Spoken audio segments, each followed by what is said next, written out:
policy and then go into what I said before. We talk about those specific challenges that arise with autism. So disability policy is what I call the land of Orwellian euphemism. It's like, I find disability policy absolutely mind-boggling, crazy land. I'm just saying that right now, being honest with you.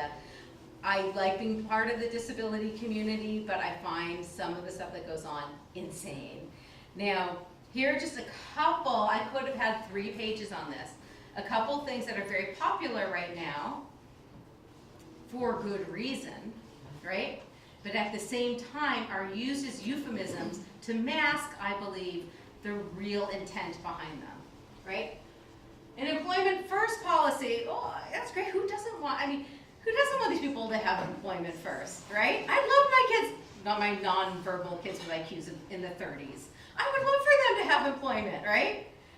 But what it becomes is a cover for, we don't want to pay for your day program, right? Competitive integrated employment. We now have these people in Washington, D.C., everybody's banding together to get rid of sub-minimum wage, that nasty, nasty place where we exploit people with disabilities, right? Giving them pennies on the dollar for their hard work, right? Well, that makes sense for some people. We absolutely want to get them into competitive integrated employment, right? But the people that I represent, the people that I work with, have no prayer to get competitive integrated employment. So what does it mean for us? It means we don't want to fund your day program, right? Inclusion and accommodation. Our top priority should be inclusion. Our top priority should be accommodations. Well, for us, for my kids, it's not inclusion and accommodation that's going to make the difference. It's actually having a viable, functional program with well-trained staff that's going to make a difference in their lives. That's what they need, right? They're never going to get a job at Safeway. It's not going to happen. So again, it's a euphemism for, we don't want to pay for your day program. And another trend, we don't like disability-specific programs. We think things should be all community-based, right? Walk around the mall, that's community-based. You have your umpteenth outing to the bowling alley, okay, that's community-based, but do something that's disability-specific, like actually that has some walls and a bathroom and staffing on site. Well, all of a sudden that's disability specific. We don't want to pay for that program, right? Person-centered. Okay, person-centered housing under the Medicaid rules includes living with your parents. But as soon as you're in a group environment, it's no longer considered person-centered. That's interesting. That seems unfair and a little bit arbitrary. Again, it's euphemism for, we don't want to pay for your housing or your day program. And I don't know if you guys know about HCBS, heightened scrutiny. Heightened scrutiny. Again, we're going to scare you so much, we're going to scare you so bad that you aren't going to want to expand that little day program of yours, are you? Because you don't want to be subject to our heightened scrutiny where we might come in and defund you, right? It's all yours. It's a game. It's a game, people. We talk as if all this stuff is out to improve the lives of people with disabilities. If that were really the case, we would be doing this completely differently, right? This is about rationalizing, putting a pretext on top of defunding of programs, mostly those serving our most severely disabled. All right, so back to where I thought I was going earlier, which is what does autism mean? So I'm sorry I'm skipping around a little bit. Okay, so remember my list. We talked about my list. Bottom line, what did Kathy say? Staffing ratios. Number one, when you have more challenges, when you have a kid like my son who might decide to unscrew that light bulb and then break it and maybe eat some of the pieces of glass.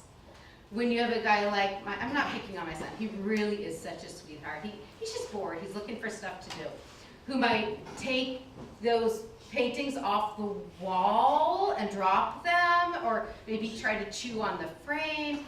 Okay, you need a higher higher staff ratio for that person than you do for my friends who have Down syndrome and want to sit down and like talk about what they watched on TV last night.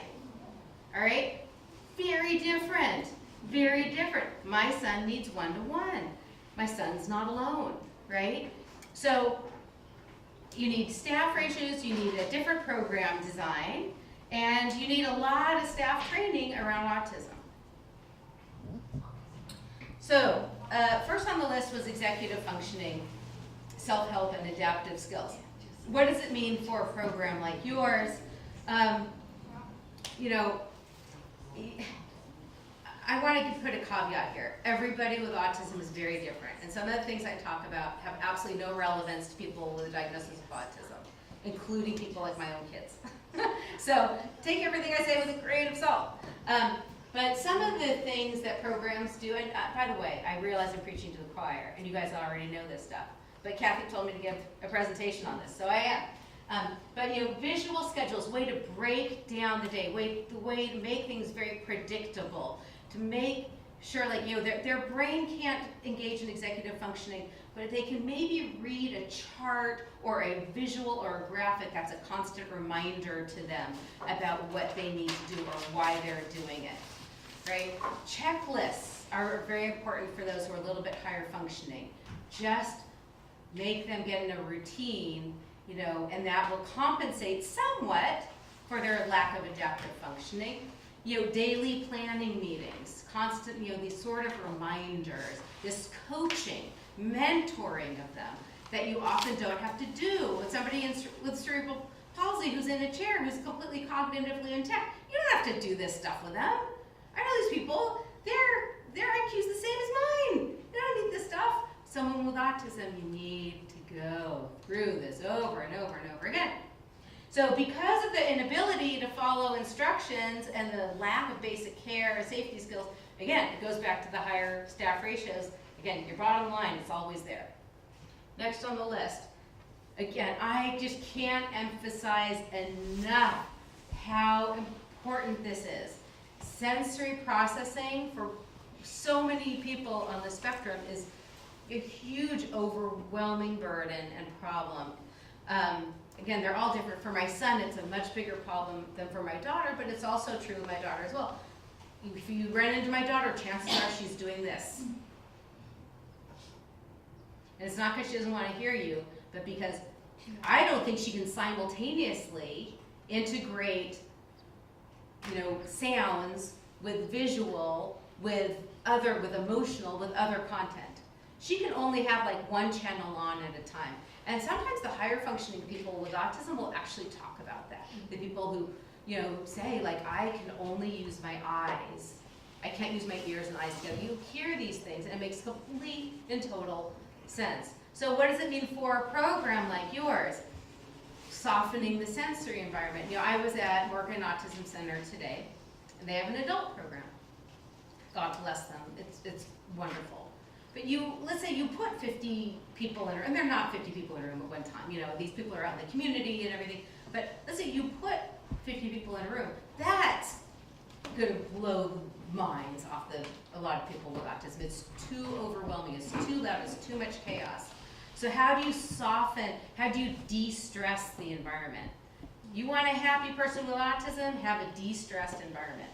If you can't totally de-stress the environment, maybe you can find a special space or a corner or a room with, again, I'm preaching to the choir here, but, you know, with soft, you know, beanbag chairs and maybe a little soft, you know, perimeter wall, low wall around it, so you can block out some noise and some visual.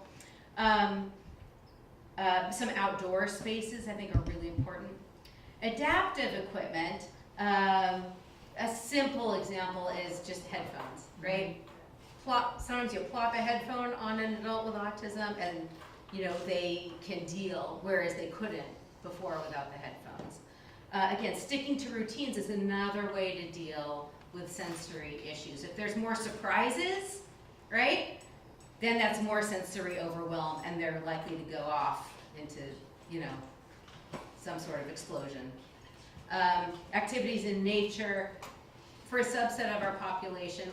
I say, you know, my son, again, if I had to write up his own self-determined program, it would be Johnny's nature program.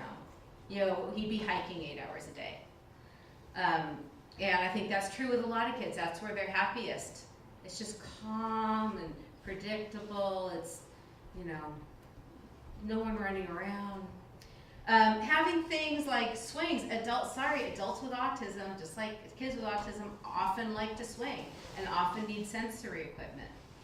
I think people are kind of ashamed of that or scared of that, but it's like, it's just biology, people. That just makes them feel good. You want them to feel physically good. If you got to put in a stretchy swing, and that's an adult, by the way, put in a stretchy swing. It'll make them happy. And finally, medications, obviously, and cannabis can also help with sensory disorder. My son is on cannabis. We're about to get to that. Abstract thinking, complex learning.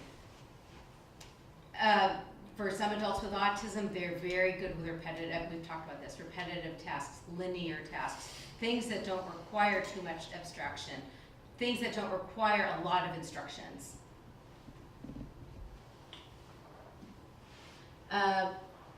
Very poor social communication in most of these adults. When they're nonverbal, like my kids, sometimes they can utilize assistive communication. Again, preaching to the choir, you probably have plenty of clients who use devices. My kids use theirs in very limited ways, like to request food, to say they want to leave and go home.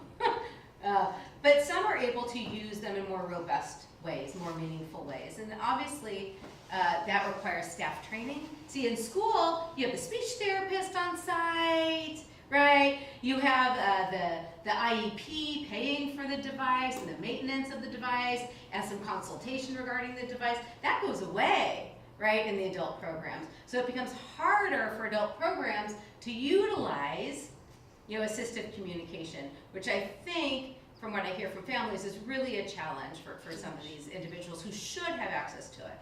My kids, again, would not be, you know, ones who really benefit that much, but there are those who do. You know, speech therapy goes away, right, after school. Social skills therapy goes away. So it becomes this question for day programs, like, how do you make that part of what you do to improve their social communication? Because sure, you want them all to be better at communicating. I mean, who doesn't want their clients to be able to answer questions and engage? Okay, so behaviors. This is really your biggest challenge as service providers to adults with autism, because they can be disruptive, they can be dangerous. It's not fashionable to say that. Again, I'm a pragmatic realist, and it's absolutely true. So how do we address behaviors in an environment like yours? Again, just preventively to soften the sensory environment, the equipment, we went over that. Behavior analysis, behavior intervention plans, behavior modification. This is my personal bias. A lot of my friends will hate me for saying this. I'm not a big fan. I think we pay a lot of money for behavior services that end up having very, very little effect. That's my own observation.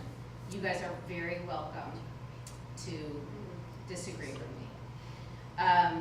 But everybody needs something. If you have an explosive client, right? You need, for the safety of that client, for your other clients, and for your staff, and for the well-being of your property, to contain that client. And sometimes the only tool you have available that's funded might be a behavior modification approach. When it's effective, it's great. But you know, the other one is, of course, medications and cannabis. I do think that, how many of you guys have clients on medical cannabis?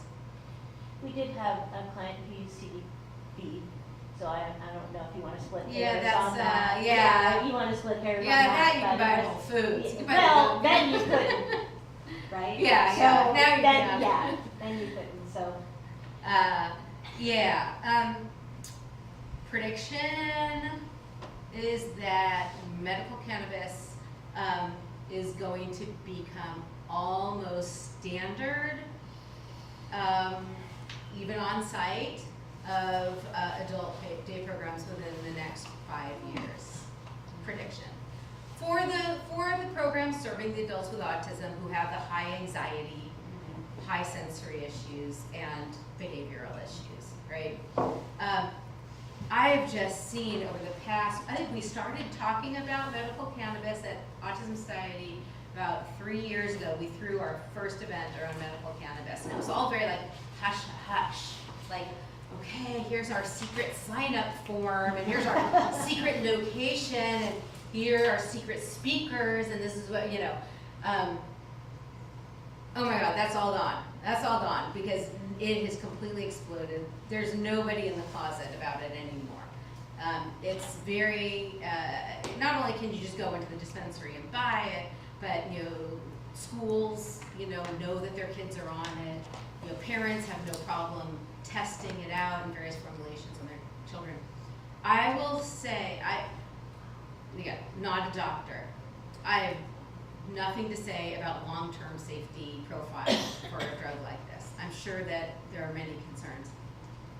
The reports are very positive. Very positive. Very, very few side effects and very good efficacy at dealing with things like anxiety. The anxiety that can turn into property destruction or turn into an aggression or turn into self-injury, right? So I think you're going to be hearing more and more and more about this. We've had my son on it for, 2 years now? Not very high dose. We do a mix of THC and CBD. Roughly 1-to-1 ratio, 2-to-1-ish ratio. Again, not super high dose, and it really has turned him down a notch.